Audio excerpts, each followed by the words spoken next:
WhatsApp Inspirasi Sabda Gereja Kristus Raja Paroki Baciro. Ibu, Bapak, dan saudara-saudari yang terkasih, hari ini Sabtu, tanggal 7 Januari, menjadi Sabtu Imam pula, di mana kita berdoa untuk para imam dan calon imam. Semoga kesetiaan, gembira, dan sukacita dilimpahkan bagi para calon imam dan para imam. Dan pada Sabtu ini kita bersama-sama diajak untuk merenungkan sabda diambil dari Injil Yohanes bab 2, ayat 1 sampai dengan 11, dan nanti kita pilih satu ayat untuk kita renungkan bersama. Kita hening sejenak. Dalam nama Bapa dan Putra dan Roh Kudus. Amin.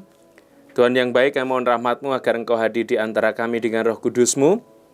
Terangilah kami, dampingi dan sertalah kami untuk menjadi pribadi yang lebih baik hari demi hari, seturut dengan kehendak-Mu. Demi Kristus Tuhan dan pengantara kami. Amin. Injil Yohanes bab 2 ayat 1 sampai dengan 11. Dan satu ayat yang kita pilih, kita renungkan berbunyi demikian.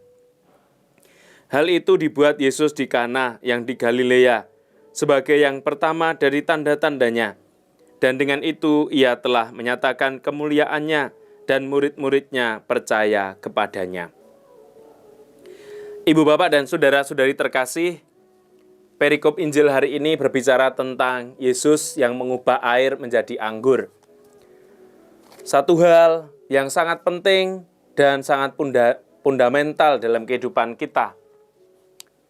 Ketika kita melihat kisah perkawinan yang di Kana, kasusnya mungkin bisa dibilang sangatlah berat. Karena mereka dalam perjamuan itu mengalami kekurangan anggur sebagai hidangan yang istimewa untuk tamu-tamu istimewa yang diundang. Dan mereka sangat bersyukur dua pengantin ini yang dihadiri oleh Yesus dan Ibu Yesus sendiri, yaitu Bunda Maria.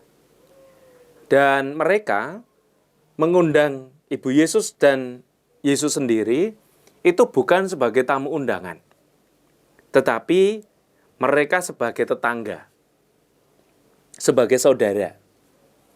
Artinya bahwa ketika Ibu Yesus tahu mereka kehabisan anggur, posisinya berada di belakang, di dapur, sedang masak, sedang ngobrol dengan keluarga mereka. Dan tentu tetangga-tetangga yang lain. Sehingga tahu persis bahwa perkawinan itu, manten itu, mereka kehabisan anggur.